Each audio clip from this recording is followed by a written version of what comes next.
Hello everyone. Today we will be seeing how to install Oracle software 19C via silent installation. This is very much required when you work in an environment where there is no graphical user interface. You must have seen the Oracle Universal Installer, where you just select stuff and then go next and then install the software. But usually it's not done in the real environment where scripts are actually used to propagate all the binaries and install the software as well as database. So we will be seeing the real stuff, whatever is done in the production environment as well as in the real environment. Okay, so let's get started.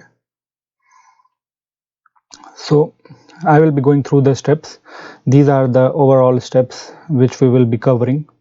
Okay, so it will cover up the OS prerequisite. This particular part, OS prerequisite, has been already completed. You guys must be knowing about how to install and set up the OS level prerequisite, including the pre-install binaries as well as setting up the kernel parameters. So if anyone do not know about these, you can actually go to my videos and watch that. Okay, second is to download the software.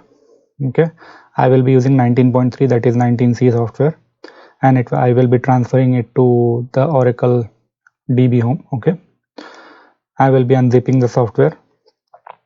Now here comes the most important part.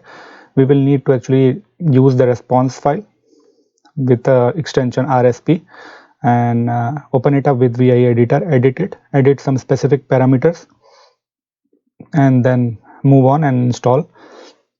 Okay, and you must have seen while installing the Oracle software that we go through the different parameters, including where is the Oracle base, where is the Oracle home, and other stuff, right?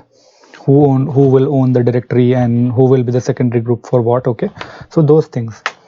Now we will be needing to execute the prerequisite. You must have already also seen that using the graphical user interface. We have to do that here as well. Then eventually we will be using dot slash run installer, and then we will be using the silent parameter to actually install the software, and then we will be running the root.sh to complete the installation. So let's see how it's done. As I have already told you that I have completed all the Oracle prerequisite for the Oracle Enterprise Linux 7.7. I am using Oracle Enterprise Linux 7.7. Okay, so I have completed the pre-installation. Okay, if anybody do not know how to complete that specific stuff, or even if somebody do not know how to even install and partition the drive manually, they can go to my videos and watch that. Okay, there is some specific series. Either you can choose the rack installation, and there is an the operating system installation, which will be custom installation, or there are specific or operating system installation videos as well, so you guys can go through it. So first thing first, what we will need to do, as we have already discussed, that we have to download the 19C software. I have already downloaded it. Okay, I will show you where I have downloaded it. Let me show you. So I have downloaded it in D drive on my specific location. Let me see where I have done that. Okay, so 19C software. Okay, so I already have downloaded that thing. Okay, and I have kept it in a specific location. So what I will do is, first of all, I will transfer that file, and before that, as you guys all must be knowing, let me first of all, what I need to do is keep going back to the directory, because why it's showing the error, the reason being that the directory itself does not exist. So let me say okay, and I will refresh it, so everything goes away.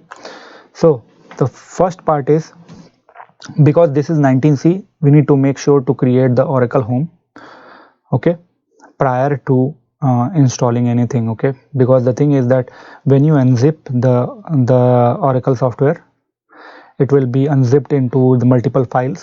Okay, and while installing the Oracle software itself, it will assume that wherever you have unzipped the file or unzipped the software, it will assume that that is the Oracle home, and you will not be able to change it later. Okay, so make sure to create the directory first, that is Oracle home, and unzip it, okay, at the tail end of it. So let me show you what I'm doing. mkdir -p, it will be under Oracle home, Oracle base product. So this base product and these things that does not exist, only /Oracle exist. Okay, product. Okay, then I will say 19c underscore single instance. Okay, and we will be going through the multi-tenant installation as well later, but this particular video and the upcoming video will be for the database installation for the single instance. Okay, and db. So this is done. Now we will need to navigate to that directory. Okay, so I'll refresh it. By the way, what tool I'm using is WinSCP. This tool is freely available on the Google. Okay, this tool actually helps you to transfer the file from Windows to the Linux. Okay, I'll go to that specific location and I will drag and drop. Okay, and one important thing is, during the pre-installation and complete setup, you guys need to make sure that the directory permissioning, okay, has to be there properly. Otherwise during the installation, Oracle software itself will throw the error. So the permissioning needs to be checked. Okay, the kernel parameters needs to be checked, OS level settings needs to be checked, and then you need to install using yum. You need to install the 19c pre-install utility. Okay, and what it will do, it will actually go through and set up all the kernel parameters and OS level settings. Okay, so we will wait for this to complete and then I will come back. Okay, so let me show you what my version of the operating system is. Okay, so this is 7.7 version. Okay, and the stuff I was specifying, that what you need to install prior to do anything, is this, but you don't need to run now, or you guys can run on your own. Okay, I have already done it so for that reason I am not touching anything now. So this part is done, transfer is done. We will go and navigate to the directory Oracle base product. Okay, and list, unzip the file here. So you will see that it will be extracting and unzipping file into different folders. In versions prior to 12, okay, you guys must have seen that it used to be, you know, unzipped into a specific folder, that is database folder, including the 12c as well. So you must have seen that if you unzip the file, that is software, database software, it will be unzipped into the /database or database folder, and then you just go into the database folder and then run the run installer. But here Oracle had made sure that this is lot easier. Okay, so the installation part is still the same. You will need to navigate to the specific directory where you have unzipped the file and then run the run installer. The stuff is same, but the thing is that you need to make sure to unzip it properly so that Oracle will recognize it as an Oracle home. Okay, if you do not unzip the software into the specific home, then you will actually find yourself in an issue where during the GUI installation, right, you will find a specific place where you used to enter the Oracle software home, but you cannot enter it now because the thing is that you have extracted into the wrong location and it will pick up that specific location. Okay, so let's clean up, list it. These are the different files. Okay, there is still a run installer, but we won't be using the run installer as we promised. This is silent installation. So let's navigate to install, okay, and then repository, response, and you will find the one file, that is db install.response. okay, this is the very important file in regards to the topic we are covering. So what we need to do is, before modifying anything into this file, we will be backing it up. okay, so how do you back up? Just do this and just rename it to bkp. So there will be two files now.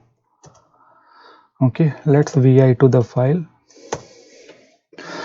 now. So you will see the structure. It will seem like a similar kind of structure, just that this is not a graphical user interface, but the option you will see are same. When you might have gone through the software installation, you must have seen or have gone through hundreds of times, right? So you must be remembering how to select and what to select, right? Same thing is here, just that the parameter is there, you need to provide the values. So the first parameter is very important, because we will be installing the software, not the database. Currently database will be later. So it is saying that you can choose between the following: install the database software only, and database, and configure the database, install the software and then configure the database as well. But we will be installing software. Specify the Unix group name for the inventory directory. It will be o install.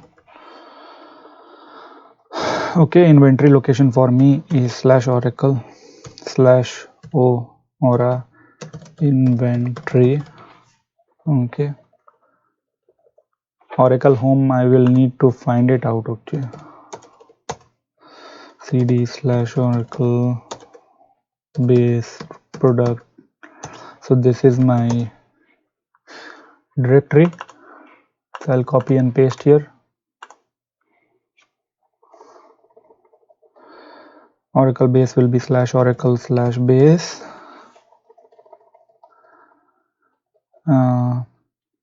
The software we will be installing, the version of it will be Enterprise Edition, so EE. Okay, you will be seeing, right, and you should be seeing this commented out section. Now it's asking for different operating system secondary groups, right? So for OSDBA group, okay, granted sysdba privileges, what needs to be done? So that will be DBA. I have actually made a note out of it. So now for OPER, it is OPER. I will show you what I am trying to say, because when we run the pre-install utility, right, that particular utility or the script will actually automatically install, actually add the groups, the operating system groups, create the Oracle user and add that Oracle user to the specific groups. So let me show you what all groups Oracle ID is part of. Okay, so these groups, right? So what we are doing is, as per it's asking, right, for the OS OPER group we need to provide the secondary group. For the backup, what group needs to provided? Backup DBA.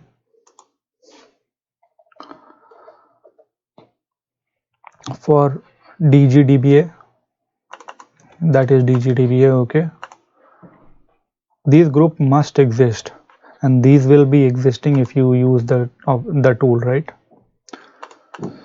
the pre-install utility.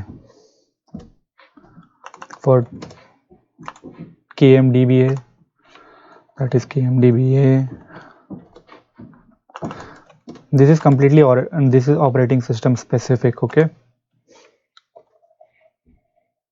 to perform specific job, like, because these are the sys specific package, it's sys specific privileges, right? Like when you want to log in as sysdb, right, you must have seen that sys/as sysdba. So to do that, first of all, because slash means you are using the operating system authentication. Second thing is that operating system user, that is Oracle user, needs to be part of the DBA secondary group.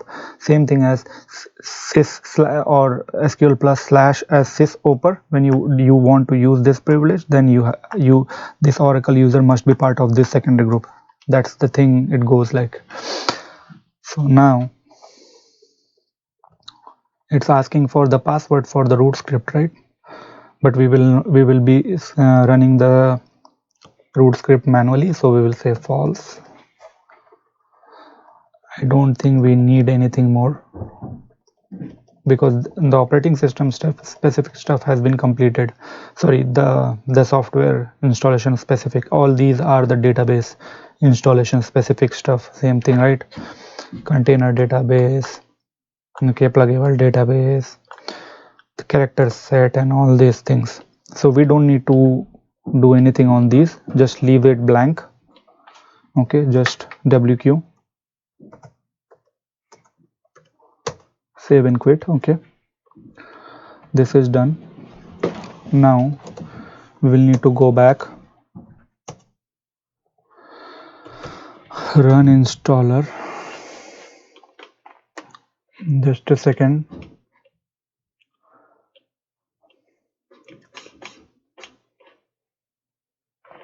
And then you need to run the prerequisite check, right? So execute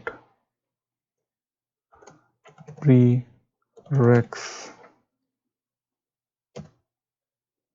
okay, silent hyphen which file we will be using response.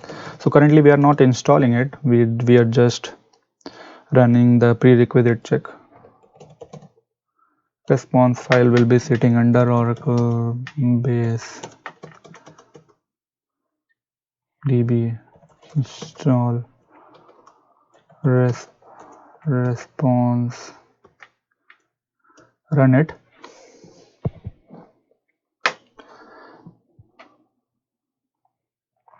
So it will go through all the prerequisite checks, okay, including checking the secondary group and everything, and it has done its part. It has validated everything ran successfully. Okay, it has checked the kernel parameters, it has checked the secondary group, it has checked the Oracle ID, so including the host's name, everything. Okay, and it has validated everything, so everything ran successfully. Now let's run the installation utility. Okay, just remove the execute prereq. Other than that, everything will remain same. Let's clear the screen and run it.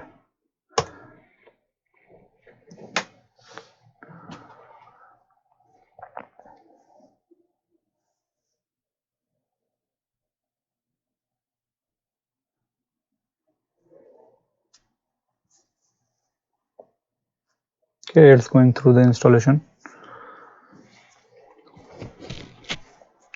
And the important part of this is when you will go to the real environment, you will see that DBAs implement the shell scripts, or there are already predefined shell scripts which the DBA team is actually using for years, right? They will not install Oracle database one by one to the virtual machines or the operating systems. No chance, because the thing is that it takes a lot of time. In my company as well, where I work, there are 1500 Oracle database in production. How would you actually go through and want to install something, or the patching or doing something on each one of them? It will take a lot of time, right? So DBAs actually use the scripts to push those scripts to all the database, right? Connect them all together, remote in, and complete the task, right? Same thing happens here as well, because this is in script. Okay, you will just put this particular script, that response file, into the shell script and invoke that response file from the shell script.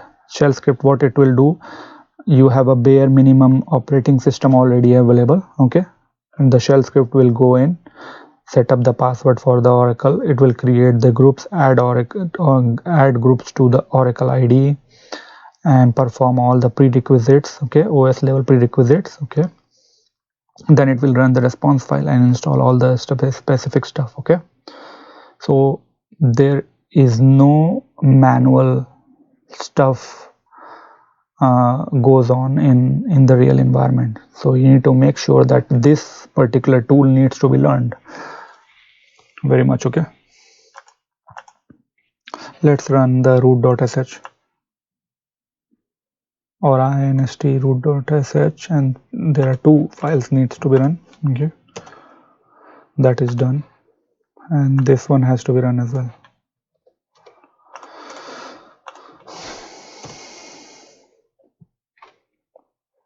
Okay, so this actually completes our task. So we have installed the Oracle software. I hope you guys must have found out it very easy. It's not a complex task. We need to perform the similar type of stuff, but just that there is a file. Okay, when you just think about what happens at behind the scene of that graphical user interface which you used to use for years, right? Just think about that. Okay, at the end of that particular graphical universal graphical user interface, right? And just before the installation, you must have seen that save response file button used to be available, right? You must have never clicked it, but now you will use it because this is a lot easier. What you will do if you want to install the another database, or you want to install the other database or other software, you don't need to go through and invoke the run installer, go through graphical user interface, select stuff, and then do all those things again and again. You just make small changes into the response file and then keep on running it. Okay, so thank you very much for watching. Okay.